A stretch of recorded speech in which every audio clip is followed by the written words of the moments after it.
events. If we don't have the media support, we got Nick and Matt and Ned, all these guys who have shown me so much support throughout my career. It's unbelievable, guys. It's really unbelievable. I thank everybody so much for that.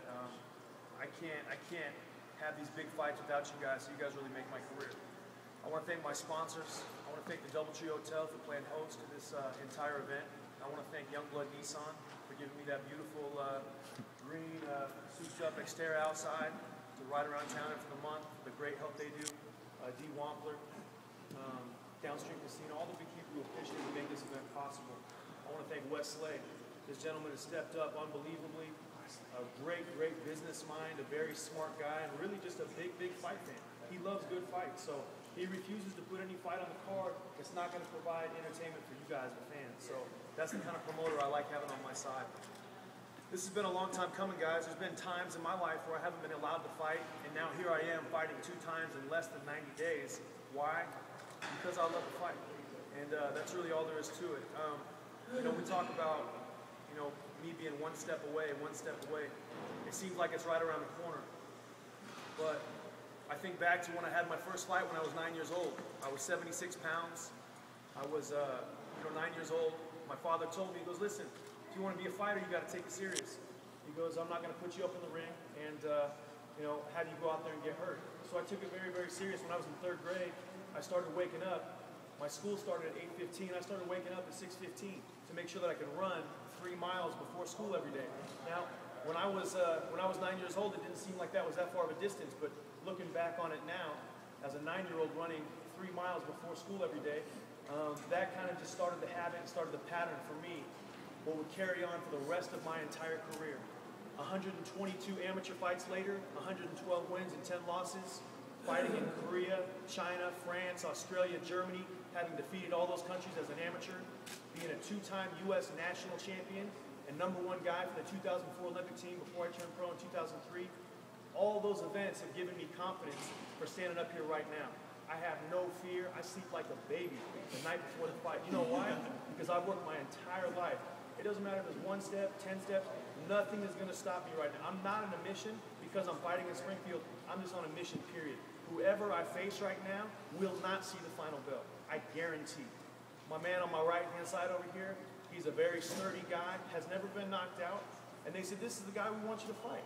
He's a tough, strong guy. He's durable, he's in good shape, he comes on down the stretch. I said, you know what? My man's not making it to the stretch. But if he does, I'm looking forward to seeing him come on down the stretch. I am very, very excited to get this fight 1 step away. We went to Mr. King's office and we said, listen, we want to fight Guillermo Jones. What do I got to do to fight Guillermo Jones, the WBA champion? He said, you go out and beat this guy. This is the guy who you're going to fight next, who's given every single one of my fighters a lot of problems. He's given Ryan Coyne a lot of problems. He's given every guy he gives him problems, whoever he fights. Yeah, a lot of people actually thought he won the Ryan Coyne fight. A lot of people did. And I saw the tape of the first few rounds, and I didn't really see Ryan landing too many punches, to be honest with you. And if he was here, I would say the same thing, but, I just didn't see it. So, my man probably won the fight against Ryan Coyne. He's a top 10 world-rated cruiserweight. Well, here he is now. So, you got Paul Jennette versus B.J. Flores on Saturday night. This is going to be an exciting fight because I'm going to make this an exciting fight. And I would encourage Paul to come and meet me in the middle of the ring on Saturday, because you're not going to have to look very far to find me on Saturday night. I'm going to be tracking someone down, I'm going to be hunting, and I'm going to be going on a crazy mission until I find him. When I find him, the end is going to come. I guarantee that. My mind, I've been thinking about this. October 15th has been such a resounding day in my mind for the last 3 months. Everyone talks about October 15th, the fight October 15th. Well, guess what? October 15th is Saturday. And nobody is more excited than I am, because I know that's going to just push me that much closer to being able to face Guillermo Jones for the WBA World Championship, which is my destiny. I have been groomed my entire life to be a prize fighter, a championship world-class fighter. All the amateur experience, 25 wins against 1 loss as a pro. I've defeated guys from all over the world as a pro. My only loss in Danny Green's country in Australia, I had to come in at 195 pounds. He was drinking a brown drink the entire time and didn't submit a urine or a drug test. So, I'm not complaining or crying. I'm just saying I still feel like I've never really been beaten over the last 13 years. Saturday night, I'm going to have a chance to go out there and put all that on the line again. I'm fighting for the WBC Continental Americas title right here. and also the WBA Fed Latino title. These two titles are going to push me that much closer and guarantee me a title shot with the help of Mr. Don King. So I'm very, very excited. Thank you so much for your support. There's still tickets available, guys. Go out there and grab them. This fight has sold so much better than the last time because we got this excellent, excellent MMA card. These MMA cards, these guys fighting on this card are the truth. These guys are very, very good fighters. So come out and support. Everybody's local.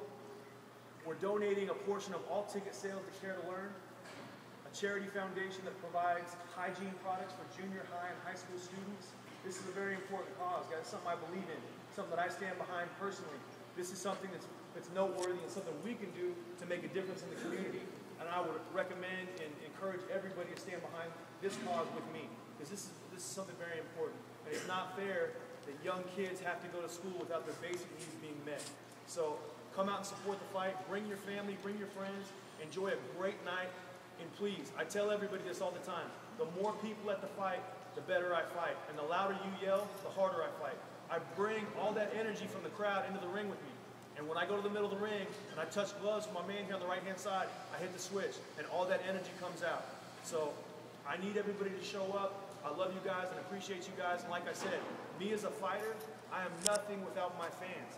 Without people supporting me, without people wanting to watch me fight, I'm absolutely nothing. So I owe everything to the people in this room. I owe everything to my trainer, Jacob Chavez, to Wes Slay, to my brother, Jeremy, sitting over there in the corner. He's the one who really started teaching me how to box when I was a kid. My dad would teach me, but I always had to spar with the older brother who was 3 years older than me. So most of our sparring sessions ended up with me crying in the garage. I'm serious, that's how they ended up, right there. So, but then when I actually got to fight people my own age, it wasn't fair either, because I was like, I can't believe this, how easy this is. Well, BJ, he's your age. Oh my, I couldn't believe how easy it was. Won the Nationals when I was 10 years old, won the Nationals when I was 11. So I think a big part of my career to Jeremy Flores, my brother. In addition, he was the man who helped negotiate the contract with Mr. King. Just sat in there like a stone-faced G, just talking right to Don, right? Face to face. Don, oh, Mr. Flores, we can't do that. Well, Don, this is what we need to move forward. And if you want to move forward, this is what we're going to have to do. In addition, we need this and this. And I'm just sitting there putting my head down like, oh, man, we're not going to get this deal. And next thing you know, Jeremy straightened it all out. We got it all done. So I want to thank Jeremy. I want to thank Mr. Southwick for coming aboard. Jay Southwick helped us out a lot. He went to the Australia fight. When I fought Danny Green, he kind of saw the injustice over there and said, you know what?